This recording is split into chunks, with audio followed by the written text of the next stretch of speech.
Direto de Brasília, as informações do dia com Catarina Martorelli. Bom dia, Catarina.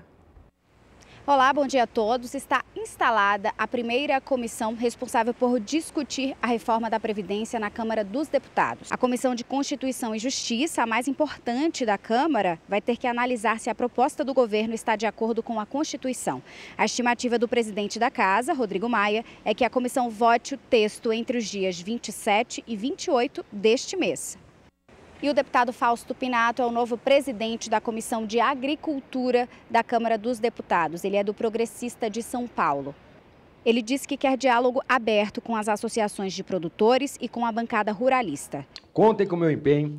Temos que pensar em pautas grandes, pauta de financiamento público. O Ministério da Agricultura tem que ser mais agressivo, buscar financiamento ao agricultor.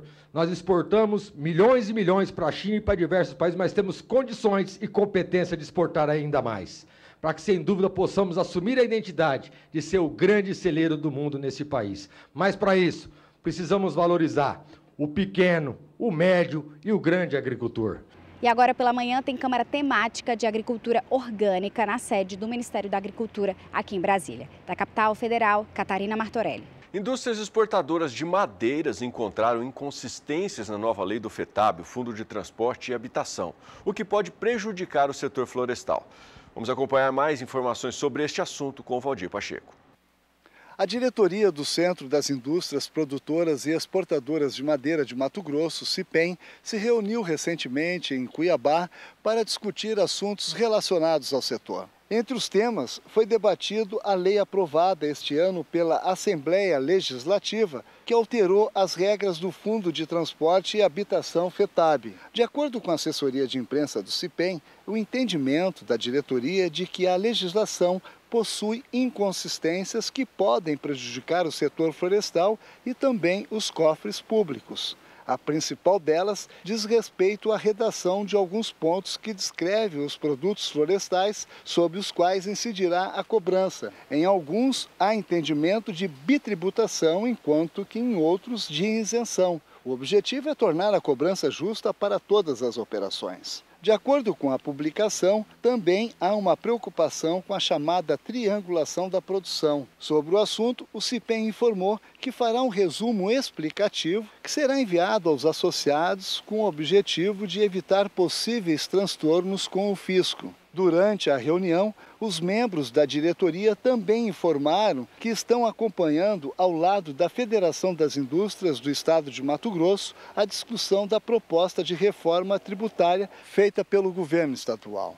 Segundo a assessoria, o objetivo é evitar que o setor seja prejudicado. De Sinop, Mato Grosso, Valdir Pacheco.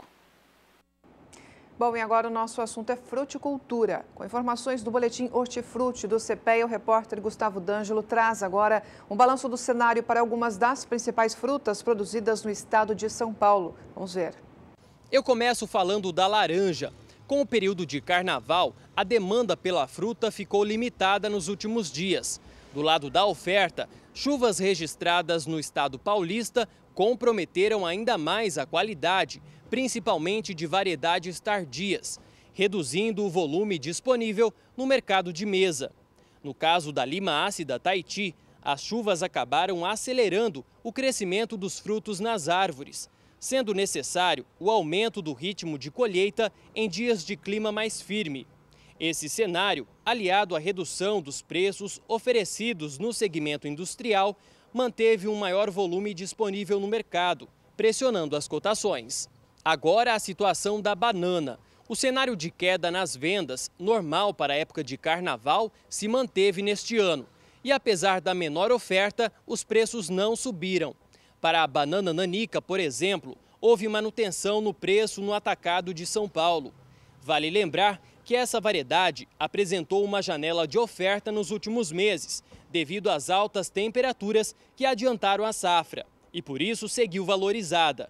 Para as próximas semanas, as expectativas são positivas, já que o comércio se normaliza e os preços podem voltar a subir, aliado ao baixo volume de frutas disponíveis nas principais regiões produtoras. E para finalizar, vamos falar sobre a uva Niágara. é que as chuvas deram uma trégua aos produtores da região de São Miguel Arcanjo, permitindo que retomassem os trabalhos de colheita na última semana. Mesmo assim, as cotações da variedade rústica tiveram alta após semanas de queda. O motivo é que, com a aproximação do final da safra, a oferta é menor. Além disso, há perdas com podridão, o que reduz ainda mais a oferta. Apesar dessa alta, diante do cenário de baixa oferta, produtores e atacadistas acreditavam que haveria uma valorização até maior. Porém, o começo da safra em Campinas e a colheita de uvas na região sul do Brasil não devem permitir crescimento expressivo nos valores. Essas são as informações aqui do interior paulista. De Araçatuba, São Paulo, Gustavo D'Angelo. A Comissão de Agricultura da Câmara dos Deputados já tem novo presidente. É dela que partem os principais projetos para o agro brasileiro. Nós vamos ver agora essa nova configuração com a repórter Catarina Martorelli. É isso mesmo, o deputado federal Fausto Pinato, do Progressista de São Paulo, foi eleito presidente da Comissão de Agricultura da Câmara dos Deputados. A Comissão de Agricultura é responsável por analisar todos os projetos de lei apresentados na Câmara que afetam o setor produtivo. A comissão também realiza audiências públicas para debater questões específicas do campo e tem força política na articulação com o Poder Executivo. Fausto Pinato é advogado, membro da Frente Parlamentar da Agropecuária, a FPA, e tem 41 anos. Ele diz que quer diálogo aberto com as associações de produtores e com a bancada ruralista. Com argumento, mas também sei recuar quando um argumento de um colega me convence. Tenho amor ao debate, ao amor ao meu país, ao amor à agricultura.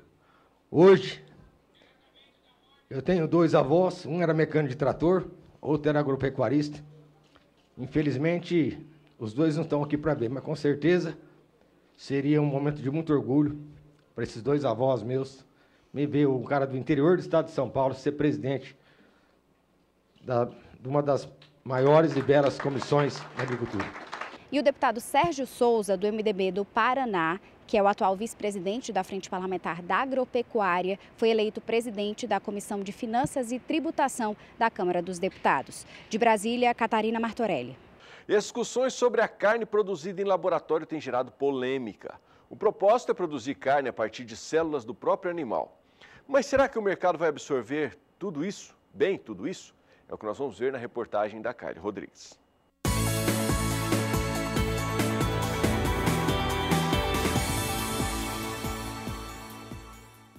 De acordo com o pesquisador da Embrapa, toda inovação tecnológica é bem-vinda pela ciência. Porém, é necessário ter cuidado ao se posicionar e divulgar o conhecimento sem antes ter em mãos dados concretos e científicos. A questão da carne de laboratório ainda está num estágio inicial de pesquisa e muitos fatos ainda são inconclusivos, né? Então, assim, a gente tem que ter muito cuidado na hora de fazer afirmações, na hora de se posicionar sobre os benefícios ou os malefícios de uma inovação tecnológica. O quanto que a inovação tecnológica ela contribui para a economia, para o bem-estar social, para a saúde humana. Então, são pontos ainda que as pesquisas elas não são conclusivas. Para o pesquisador, alguns pontos precisam ser esclarecidos quanto ao tema da carne sintética, como, por exemplo, que a carne de laboratório teria um impacto menor se comparado à carne bovina produzida a campo. Ocorre que nós não temos ainda pesquisas comparativas que comprovem isso, né? Não temos nada ainda definido sobre esse posicionamento, né? Precisa ser mensurado a gente tem que pensar numa lógica de cadeia de produção, né? Num processo de produção de carne sintética, você também tem as emissões que decorrem do próprio modus operandi de um produto como esse. Gastos de energia, de poluição, de matéria, enfim, que não estão sendo computados e não foram computados. A empresa de pesquisa agropecuária Embrapa defende a conservação do meio ambiente, avalia, trabalha e implanta tecnologias sustentáveis para serem aplicadas no campo.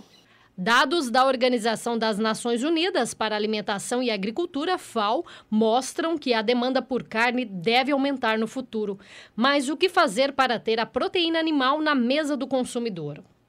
Nós temos sim capacidade de atender a demanda mundial por proteína animal dentro de padrões sustentáveis de produção, sem precisar utilizarmos de fontes alternativas de proteína. Para o futuro, especialistas acreditam que há sim possibilidade da inovação entrar no comércio, mesmo sendo através de nichos de mercado. Nós temos as fontes alternativas de proteína, como barata, grilo, enfim, que se comem em outros países. E, enfim, existe o nicho de mercado para isso aí. Mas eu acredito que, né, a gente vai continuar ainda produzindo carne, a população vai continuar consumindo carne e essas fontes alternativas elas vão ser para nichos específicos de mercado. Eu não acredito no mundo inteiro comendo carne de laboratório ou comendo fontes alternativas de proteína como insetos. Tá? De Campo Grande, Kaile Rodrigues.